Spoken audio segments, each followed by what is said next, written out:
escola do mundo, onde eu posso ensinar e aprender.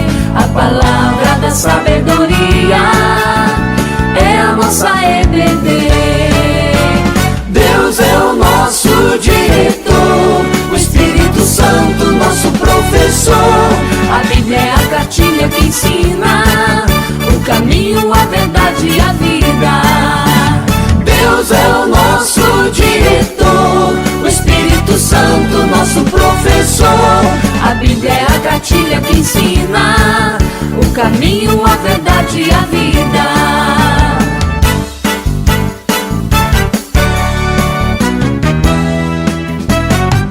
Na manhã de domingo eu estudo, quero mais de Deus conhecer. Acenda a luz para o seu caminhar, venha para a EBD. Deus é o nosso diretor, o Espírito Santo nosso professor. A Bíblia é a cartilha que ensina o caminho, a verdade e a vida. Deus é o nosso diretor, o Espírito Santo nosso professor. A Bíblia é a cartilha que ensina o caminho, a verdade e a vida.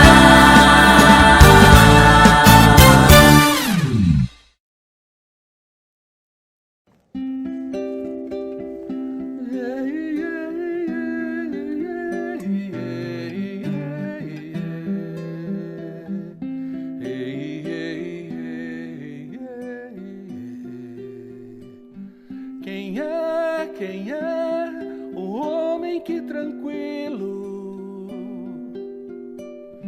ressona e sonha em meio à tempestade? Quem é? Parece tão indiferente à violência das ondas que podem tragá-lo. Talvez não deva ser outro esse homem no barco ao meu lado, é Deus. Ei, ei, ei, ei, ei. Quem é o homem nesse barco? Quem é? O mar lhe obedece. Quem é? Depois que fala é calmaria, mas eu tremo, eu morro de medo. Porque não deve ser outro esse homem no barco ao meu lado, é Deus. De que me vale essa bonança do lado de fora dessa embarcação, se ali na proa está alguém que sabe muito bem de todas as tormentas do meu coração? Eu quero me lançar aos seus pés, sua luz é tão intensa que eu temo morrer ali. Quem é? Quem é? É todo santidade. Quem é? Diante dele eu sou flagrado. Melhor que eu tivesse naufragado para longe, bem longe, a não ser que perdoe. Porque não deve ser outro esse homem no barco ao meu lado, é Deus. Ei,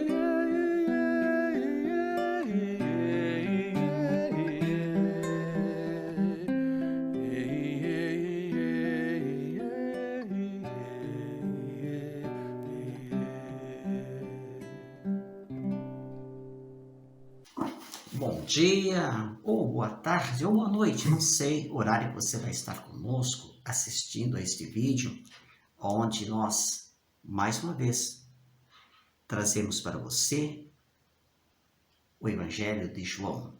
Este Evangelho que estamos estudando na Escola Bíblica Dominical da Igreja Presbiteriana de Três Riachos. No mês de junho passado, o nosso querido diácono André Costa foi o professor. Neste mês de julho, eu, pastor Renato, assumo esta função de lhes trazer os estudos desse maravilhoso Evangelho de João.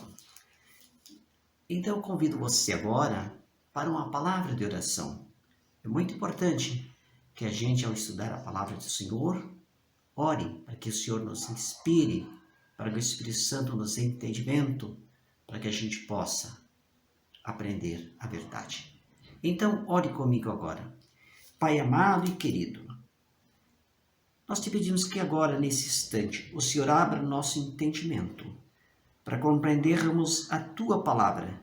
Senhor, se houver alguma coisa que está nos tirando a atenção, nesse instante, Senhor Deus, nos desligue disto, Pai, e permita que todo o nosso coração, toda a nossa mente, todo o nosso, Pai, entendimento se volte para o Senhor e para a palavra do Senhor. Nos dê, Pai, um coração aberto e sensível. E, Pai, neste momento eu te peço, fala aos nossos corações. Fala porque nós, os teus servos, queremos ouvir tua voz. Assim nós oramos em nome de Jesus. Amém e amém.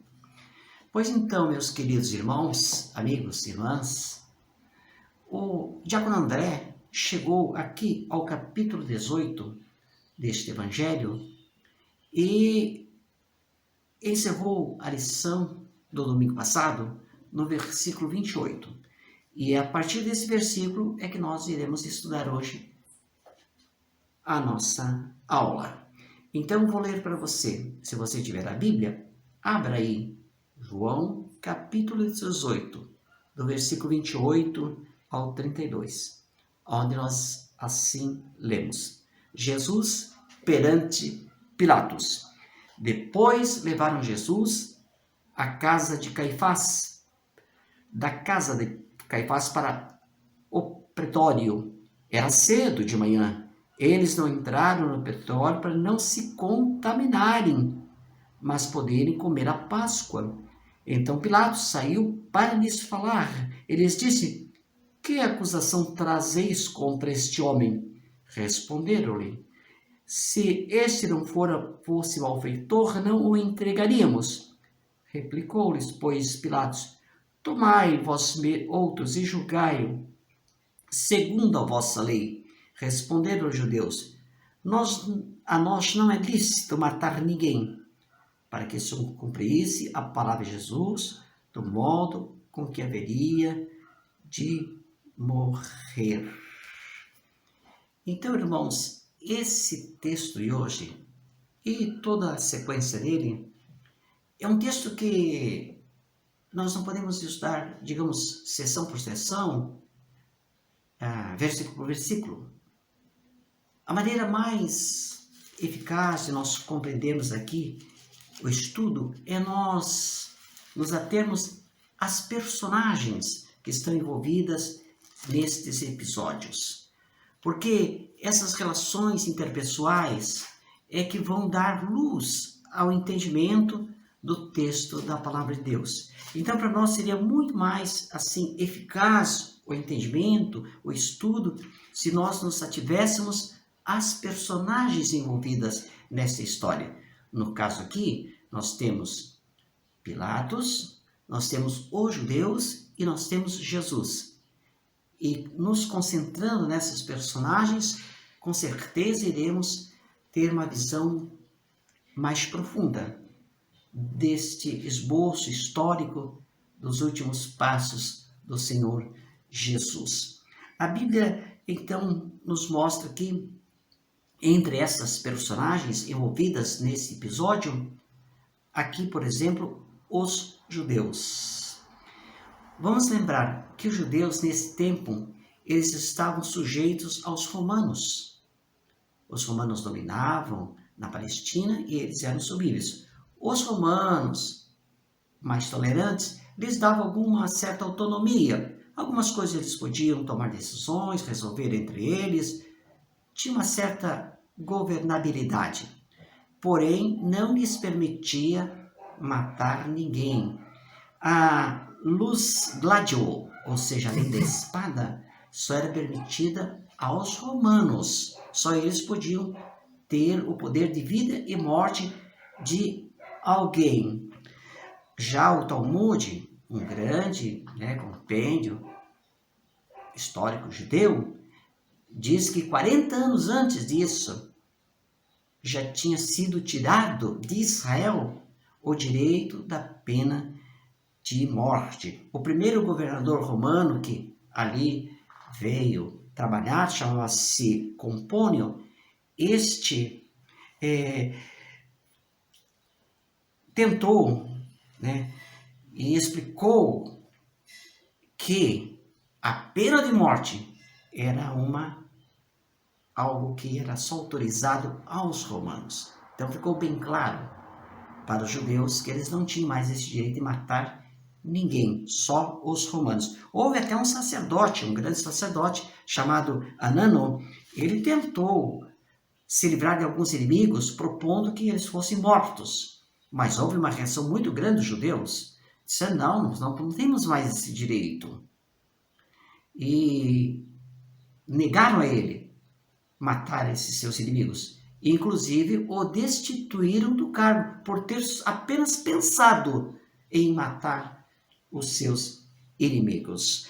Então, o único caso que nós podemos pensar aqui que houve uma pena de morte por judeus foi lá em Atos, quando eles apedrejaram ao Estevão. Você lembra desse episódio? Mas foi algo assim excepcional, porque não temos outras narrativas. O que temos é que, oficialmente, legalmente, só Roma é que podia ter esse direito da pena de morte de alguém. É por isso, então, que eles aqui no episódio de hoje levam Jesus ao Pilatos, que era a autoridade, que era o governador daquele lugar. E eles mesmos, os judeus, no passado, tinham esta possibilidade de executar alguém. Você pode ler, por exemplo, no livro de Deuteronômio, onde a lei diz que se alguém blasfemasse do nome de Deus, seria apedrejado pela congregação.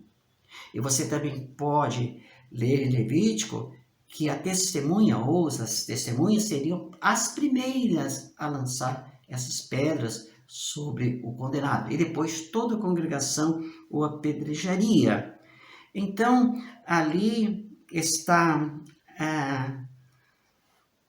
algo que eles no passado podiam ter feito, mas agora não. Até mesmo, irmãos, porque o Senhor Jesus falou lá neste Evangelho de João, um pouquinho antes, lá no capítulo 12, de que quando ele fosse levantado da terra, a todos atrairia-se. Ou seja, ele fez uma profecia que a morte dele seria levantado, ou seja, o modo romano da execução, levantado ou içado sobre uma cruz, e ali daria sua vida. Então, ele não seria apedrejado, não, mesmo porque os judeus não tinham esse direito e porque também ele profetizou que ele não seria morto assim, ele seria levantado sobre a cruz. Então, ao trazer aqui Jesus a Pilatos, os judeus estavam achando um jeito de se livrar de Jesus, sem matá-lo, dando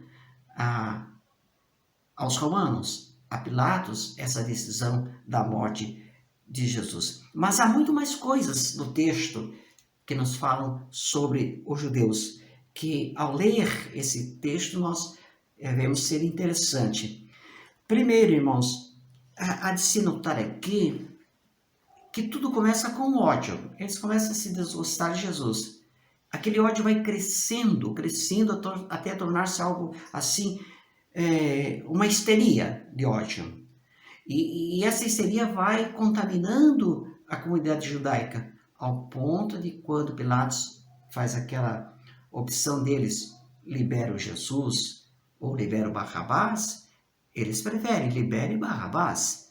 E o Jesus, o que faço com Cristo? O que farei de Jesus chamado Cristo? Crucifica-o, crucifica-o, crucifica-o. Sim, estavam tomados de ódio e queriam apenas a morte de Jesus. Irmãos, é interessante como o ódio tira a capacidade da pessoa de raciocinar, tira o discernimento da pessoa, tira a razão, tira os sentimentos de misericórdia, de piedade, de humanidade, enfim.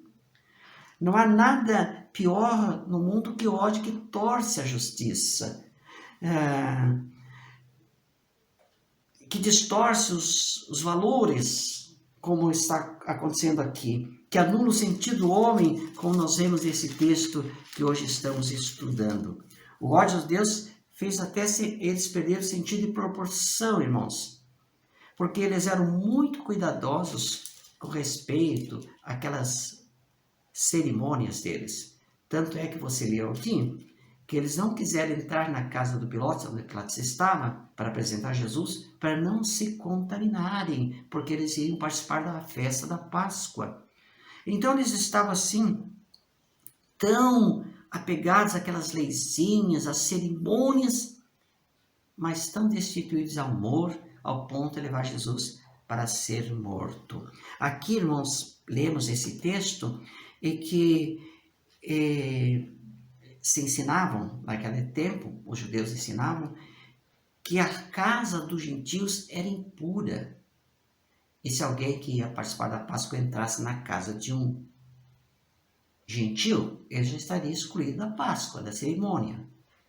E mais, durante a festa da Páscoa, teria que ser tirado todo o fermento que houvesse na casa. Cada partículazinha de fermento tinha que ser extirpada, porque o fermento, no entendimento dos judeus, era o sinal da maldade. Então, eles faziam questão de limpar a casa, vasculhar cada cantinho, não deixar uma partícula fosse de fermento. Mas se entrar a casa de, por exemplo, de Pilatos não era judeu, e com certeza a casa dele tinha a presença do fermento, e eles teriam, então, se sentiriam contaminados. Então, não vamos entrar na casa de Pilatos. Não podemos entrar lá. Lá tem fermento. Vamos ser contaminados e não poderemos participar, então, da cerimônia da Páscoa.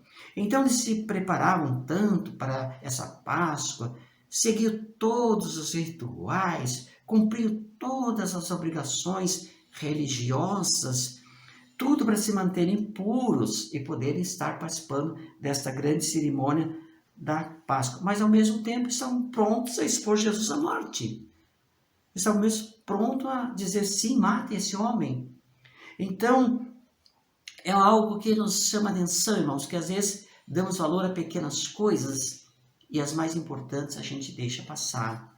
Às vezes pode acontecer conosco, como membros da igreja. Sim, podemos estar tão preocupados porque aquele vaso não podia estar naquele lado ali. Porque o banheiro não está bem limpo.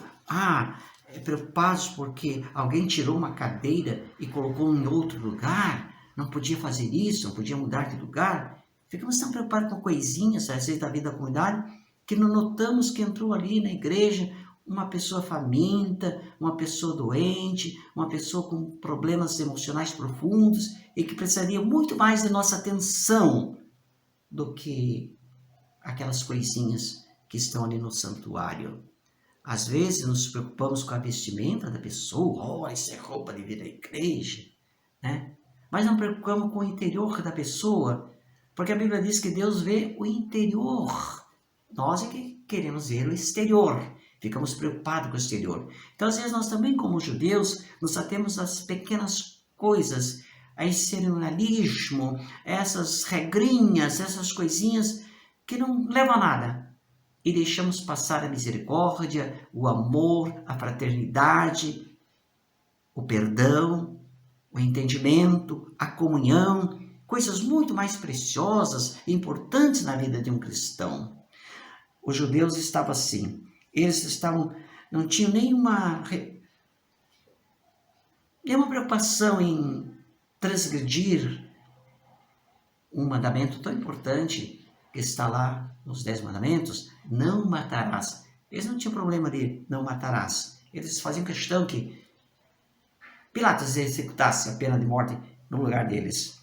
Mas eles estavam tão assim imbuídos de ódio que vejam que quando eles fizeram interrogação de Jesus, interrogatório de Jesus lá com Caifás, eles o acusaram, isso está em Mateus capítulo 26, o acusaram de blasfemar contra Deus.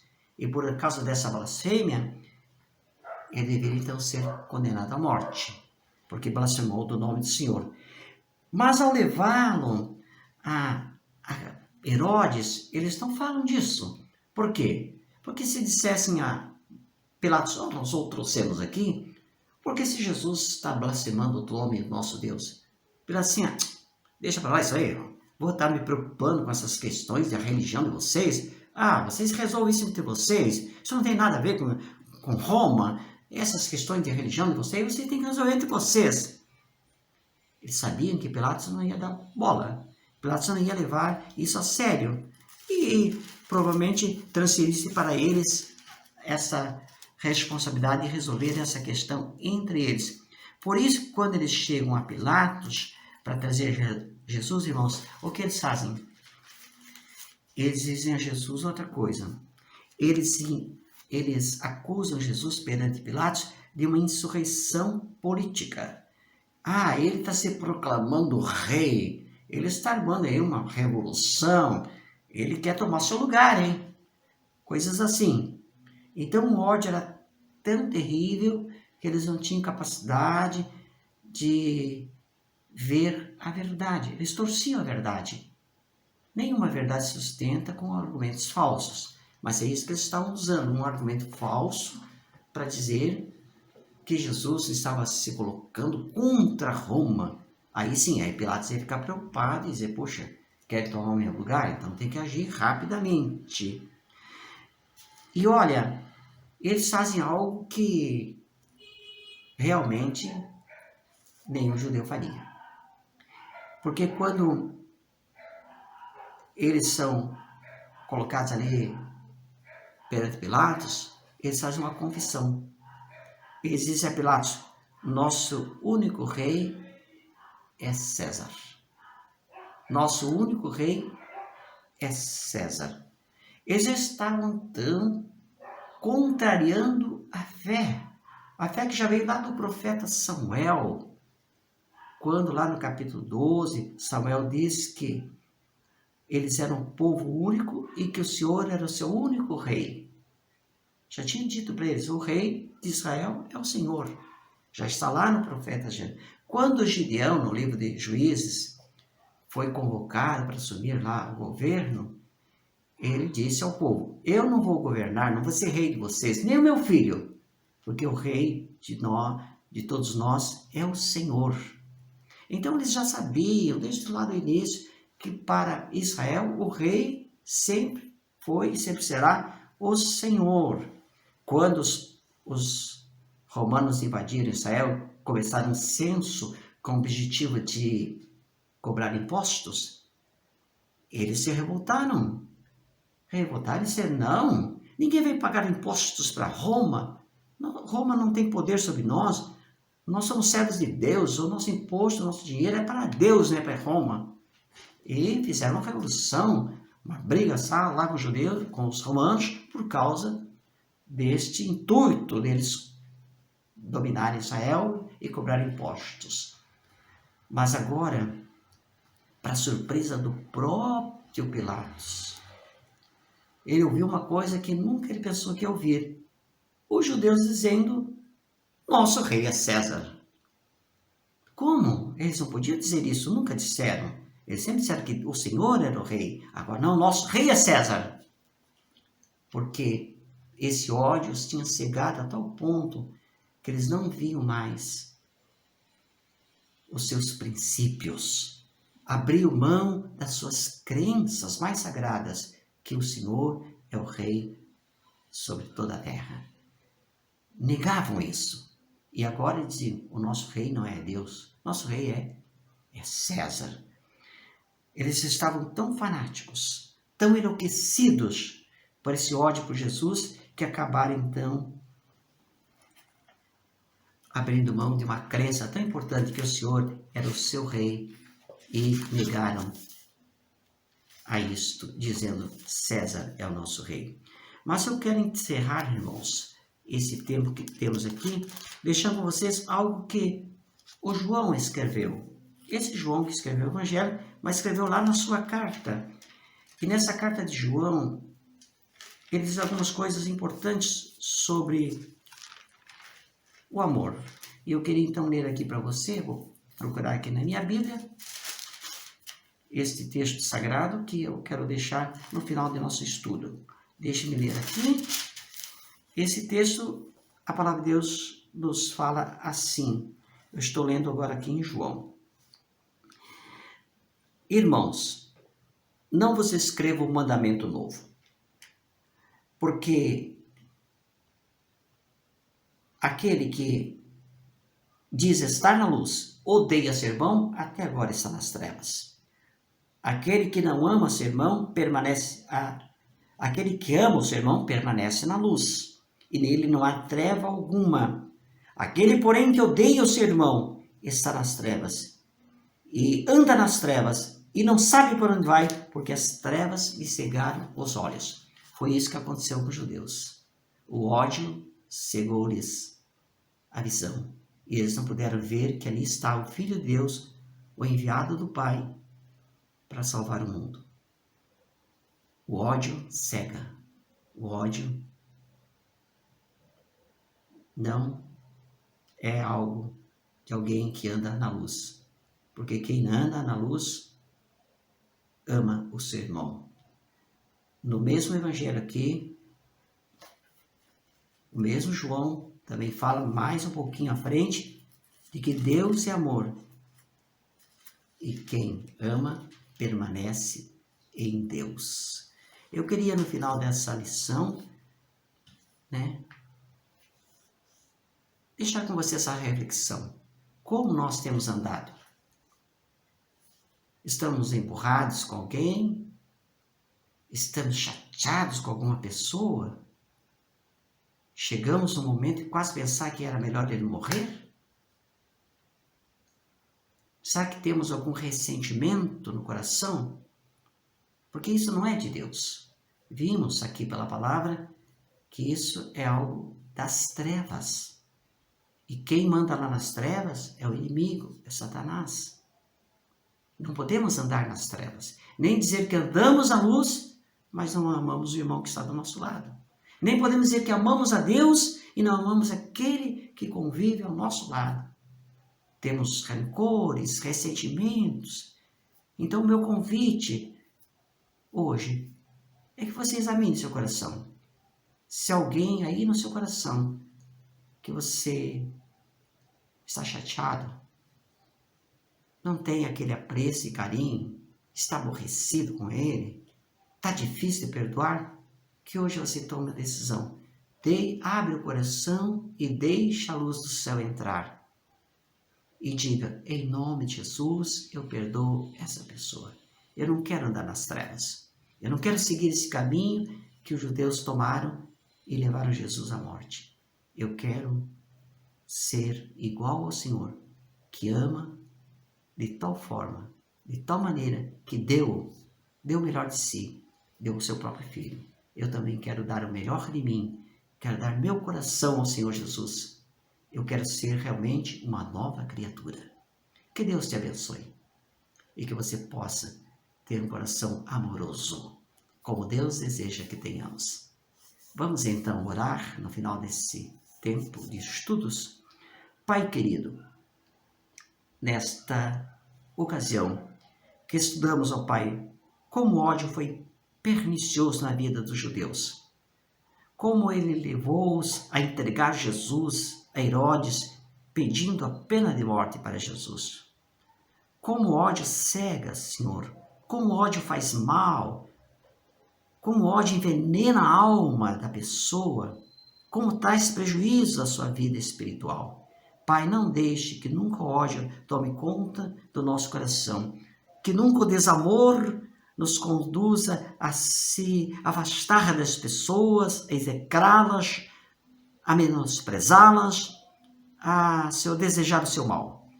Dá-nos um coração amoroso, dá-nos um coração cheio de amor, pronto a perdoar como Jesus Cristo nos perdoou, pronto a liberar perdão, Pai, porque assim seremos realmente luz do mundo e sal da terra, porque assim realmente iremos revelar ao mundo a face de Jesus. Nos dê essa graça, Senhor, e nos encha de amor. Se tiver alguém entre nós hoje que ainda está aborrecido, chateado, magoado com alguém, que depois desse estudo possa dizer, eu vou perdoar. E reconcilie-se com essa pessoa ofendida o mais rápido possível, e assim a luz brilhe nos seus caminhos. É a nossa oração no nome santo de Jesus. Amém e amém. Então, meus queridos amigos, até o próximo domingo, com mais estudo do Evangelho de João. Tenham todos uma ótima e feliz semana na paz do nosso Deus. Amém? E se você tiver tempo, também às 19 horas dos domingos, no Facebook da Igreja Presbiteriana do Brasil em Três Riachos, você pode assistir ao vivo o nosso culto. Você também está convidado para participar desse culto. Um grande abraço a todos.